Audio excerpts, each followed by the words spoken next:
Poorvika jewellers కొత్త brand Purvi. అందమైన 18 grams బంగారు ఆభరణాలు దుబాటు ధరల్లో. వివరాలకు సంప్రదించండి. గురుగారు నమస్కారం. గురుగారు హరి ఓం. గురుగారు, ఎవరు పెద్దలు దీవించిన దీర్ఘాయుష్మాన్ భవ 100 సంవత్సరాలు వర్ధిల్లాలి, ఆరోగ్యంగా అష్టైశ్వర్యాలతో ఆయుర ఆరోగ్యాలతో దీవిస్తుంటారు గురుగారు. ప్రస్తుత సొసైటీలో ఎక్కడ చూసినా మీలాంటి వారు తప్ప మాలో 70కే మా పెద్దవాళ్ళు కానీ మేమైతే 50-40కే వచ్చేస్తుంది గురుగారు. చూస్తుంటే బ్రతకలేకపోతున్నాము. మిమ్మల్ని చూస్తే చాలా స్ట్రాంగ్ గా ఉన్నారు. మాట తీరు, skin tone, everything is perfect. ఆహార నియమాలు అయితే మనం మాట్లాడుకున్నాం గురువు గారు. బట్ దీనికి అడిషనల్ గా ఏమైనా యోగా, ప్రాణాయామం కానీ ఇంకా ఏమైనా కొత్తగా మీరేమైనా తెలియజేస్తారా? ఏ విధంగా ఒక మనిషి ఆయుష్ కనీసం 70-100 వరకు ఆరోగ్యంగా బ్రతకాలంటే ప్రస్తుత సెడెంటరీ లైఫ్ స్టైల్ ని పక్కన పెట్టి ఏ విధంగా బ్రతకవచ్చు, ఏం చెయ్యాలి, ఎక్స్ట్రాగా ఏం యాడ్ చేసుకోవాలి, ఫుడ్ ఎక్సెప్ట్?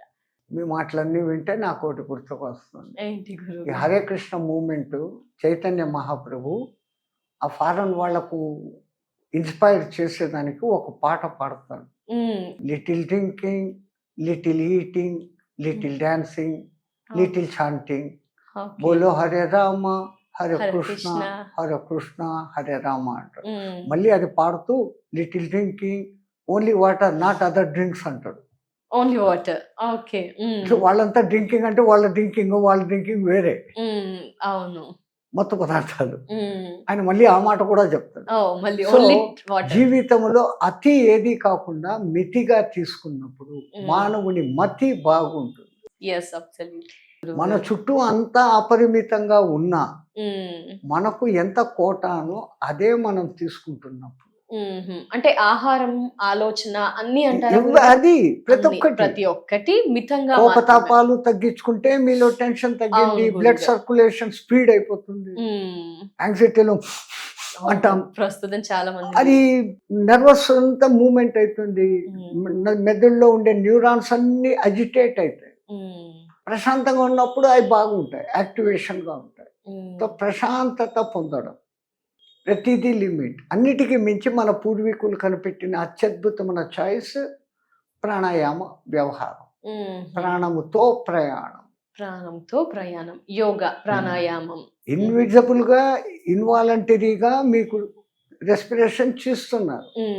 దాన్ని మీరు వాలంటరైజ్ చేసుకుంటే, మీ చేతిలోకి తీసుకుంటే you can able to live. మీ జీవితం మీ చేతిలో. ఆహారం మితంగా తీసుకుంటూ యోగాని కొంతవరకు యాడ్ చేస్తూ, ఇంకా గురువు గారు అంత దూరం ఎందుకమ్మా, ఒక 70-80 ఏళ్ల కింద ప్రతి ఒక్కళ్ళు 100 years బతుకుతుంటారు. ఎందుకంటే వాళ్ళు హార్డ్ వర్కర్స్. పొలం పనులు, పశువులు మేపుకుంటూ, అన్ని పనులు చేసుకుంటూ, పిల్లలు, సంసారం ఉన్నా వాళ్ళు 100 years ఈజీగా బతికేసేవాళ్ళు. ఇప్పుడు అంతటి హార్డ్ వర్క్ ఎక్కడా లేదు. ఇప్పుడు అంతా హార్డ్ డిస్క్, సాఫ్ట్ డిస్క్ అనేసి ఇట్లా కూర్చొని చేస్తున్నాం. మెంటల్ స్ట్రెయిన్ తప్ప ఇంకోటి లేదు ఇప్పుడు. అవును గురువు గారు. అప్పుడు మెంటల్ స్ట్రెయిన్ వాడు పడేవాడే కాదు.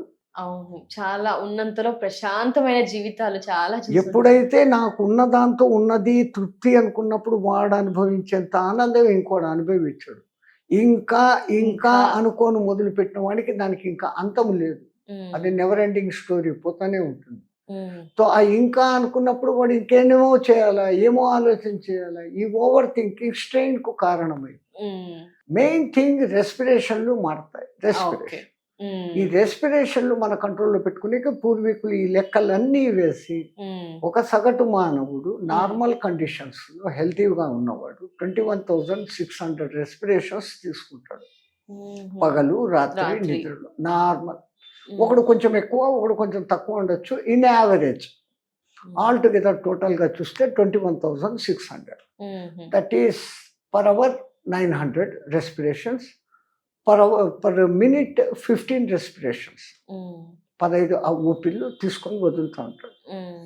సో ఈ 15ను మనం కొంచెం తగ్గించుకోగలిగితే, ఇప్పుడు మీకు రోజు 15 రూపాయలు ఇన్కమ్, 16 రూపాయలు ఖర్చు పెడితే అసలు ఏమీ ఉండదు. 15లో 10 రూపాయలు ఖర్చు పెట్టుకుని ఒక 5 రూపాయలు బ్యాంక్ లో పెట్టుకుంటే సేవ్డ్ కదా. సేమ్ థింగ్ ఇక్కడ కూడా. ఆ 15 రూపాయలను 15 రెస్పిరేషన్లను మీరు ఎంత తగ్గించుకుంటే మీ ఆయు ప్రమాణం మీ చేతిలో ఉంది. You have to live. ఒక చిన్న ఉదాహరణ ప్రకారం కొంతమంది చెప్తారు, దేవుడు కొన్ని రొట్టెలు కొంచెం ఆయుష్ చేతికి ఇచ్చి పంపించాడు, ఇన్ని ఊపిరులు ఇన్ని రొట్టెలు అని. 1000 రొట్టెలు నాకు ఇచ్చాడు. ఓకే గురుగారు. సో నేను రోజుకు ఒక రొట్టె తిన్నానంటే 1000 రోజులు ఉంటా. ఆశపడి రోజుకు 10 తింటే 100 రోజులే ఉంటా. రోజు విడిచి రోజు ఒక రొట్టె నేను తింటే 200 రోజులు ఉంటా. సో అట్లానే కడుపు మార్చుకోవడం కాదు, ఈ కడుపుకు ఎంత అవసరమో అంత వేయాలి. ఎక్స్ట్రా వేసిందంతా పోతుంది. జేసా పనికి గలాస్ నీళ్ళ గ్లాసులు నిండేంత వరకు నీళ్లు పోయండి, అయిపోయింది. ఇంకా పోస్తే ఎట్లా వేస్ట్, అవసరానికి మించిన తిండి అట్లా బయటికి పోతుంది. ఎక్కువ ఊపిర్లు వదలడం కన్నా ఊపిరిలను తగ్గించుకుంటే అది మనకు సేవింగ్ అవుతుంది. ఆ విధంగా అందుకే ప్రాణాయామం అనేది కనిపెట్టి ముందు పూరకం గాలి తీసుకో, దాన్ని కుంభకం బంధించి పెట్టు, రేచకం వదిలిపెట్టు. ఇంతకుముందు ఇన్వాలంటరీగా చేస్తున్నది ఇప్పుడు వాలంటరైజ్గా. How much I'm taking in, how much time I can able to hold and how much time I'm living out. దీంట్లో ఇంకా మళ్ళీ ఒక్కొక్క యోగి ఒక్కొక్క సిస్టమ్ కనిపెట్టాడు. 1:4:2 అని ఒకళ్ళు అంటారు, 4:4:4 అని ఒకళ్ళు అంటారు.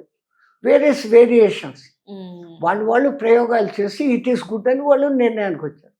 ఎనీహౌ ప్రాణ నియంత్రణ, బయటికి పోయేదాన్ని వచ్చి పోయేదాన్ని నియంత్రిస్తున్నాం. ప్రాణం వచ్చి పోతా ఉంది, లోపల ఉన్న ప్రాణం ఒకటి, ఆ ప్రాణానికి ప్రాణం పోసేది ఒకటి. లోపల ఉన్న ప్రాణం 10 భాగాలై పనిచేస్తుంది. ప్రాణ అపాన వ్యాన ఉదాన సమానాలని నాకు కూర్మ కృకుర దేవదత్త ధనుంజయాలు అని 10 విధాలుగా ఉంది. ఈ 10ంటికి శక్తిని అందించేది బయట నుంచి వచ్చే ప్రాణం. అది ఇస్తా ఉంది, ఎంత బెనిఫిట్ చేస్తా ఉంది.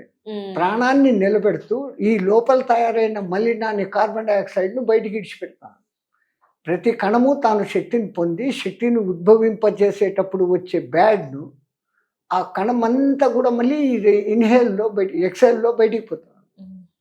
ఈ క్రియను మనం కంట్రోల్ చేసుకుంటే కణాలలో అరుగుదల తగ్గుతుంది. వాటర్ ఎక్కువ తీసుకోమని ఇప్పుడు సైంటిస్టులు చెప్తా ఉన్నారు.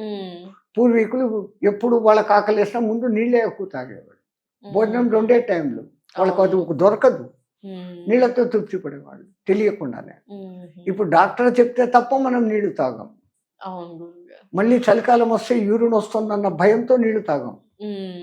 అది న్యాచురల్ కాల్, అది దేవుడు ఇచ్చాడు. నీ కల్మషాలను ఫిల్టర్ చేసి అది బయటికి పంపిస్తూ ఉంది. ఆ క్రియకు నువ్వే అడ్డపడుతున్నావు. ఏదో ప్రోగ్రామ్ ఉంది, నేను పోకూడదు, నీళ్ళు తాగితే మళ్ళీ బయటికి పోవాల్సి వస్తుంది, ఎవడేమనుకుంటాడు, ఎవడేమనుకుంటే ఏమని. అది న్యాచురల్గా బాడీ సిస్టమ్, దానికి ఇడిచిపెట్టాలి.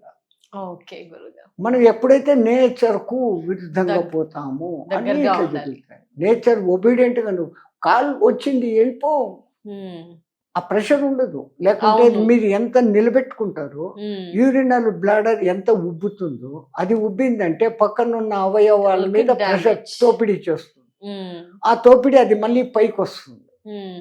ఇంకా మళ్ళీ అన్ని రివర్స్ అయిపోయింది సిస్టమ్. సో మితమైన ఆహారం, మితమైన ఆలోచన, ఇలాగే యోగా, ప్రాణాయామం చేస్తే అన్నిటికన్నా బెస్ట్. రెండవది, ఎప్పుడే కానీ మనసులో మంచి చేయాలని కోరుకోవాలా, మంచి చేసేకి శక్తి లేకపోతే గమ్మని ఉండాలా. చెడు అనే ఆలోచనే రాకూడదు. తక్కువగా ఒక్కసారి నెగటివ్ థాట్ వచ్చిందంటే అది ఇంకో దాన్ని ఈ మనసును కల్మషం చేసి నింపేస్తుంది. వచ్చిన దాన్ని మొదటనే ఖండించుకుంటూ పోయి, అప్పుడు నాకు బాధరైజేషన్ లేదు, నాకు అది కావాలా, వాడి దగ్గర ఉంది నా దగ్గర లేదు, ఇన్ని థింకింగ్స్ వచ్చాయి. ఈ థింకింగ్లో నా ఎనర్జీ వేస్ట్ అయిపోయింది. ఆలోచన ఏమీ లేకుండా ప్రశాంతంగా దేవుడు ఏదో నాకు ఈ పొద్దు ఇచ్చాడు. ధ్యానం అంటే అదే, ఒకే దాని మీద దృష్టి పెట్టి గమ్మని ఉండడం. అక్కడ మీరు గమ్మని ఉన్నారు, ఎనర్జీ కళ్ళ నుంచి పోవడం లే, కళ్ళు మూసుకున్నారు. ఈ మాటల్లో నుంచి ఎనర్జీ పోవడం లే, నోరు మూసుకున్నారు. ఈ అవయవాలకు ఏ పని చెప్పడం లే, రిలాక్స్ మోడ్ లో పెట్టారు. కమాండ్ కూడా ఇచ్చుకుంటున్నారు, నేను ధ్యానం చేస్తే బాగుంటుంది, ఫ్రెష్ అవుతాను, ఎనర్జెటిక్ అవుతాను అని ముందే మీరు కమాండింగ్ ఇచ్చుకున్నారు. Self commanding. According to that it works. నువ్వు ఏమనుకుంటావో అదే జరుగుతుందమ్మా. యద్భావం తద్భవతి. తప్పకుండా. యాదృశీ భావన తస్య సిద్ధిర్భవతి తాదృశి. నువ్వు చూసిన దృశ్యం ప్రకారమే నీకు అర్థమవుతుంది. దృశ్యంలో మార్పు లేదు, చూసేవాడిని దృష్టిలో మార్పు ఉంది. తప్పకుండా గురువు గారు, మీరు చెప్పిన విధానాల్ని ప్రయత్నించడానికి మేము ఖచ్చితంగా ట్రై చేస్తాం గురువు గారు. ధన్యవాదాలు. జయ శ్రీమన్నారాయణ.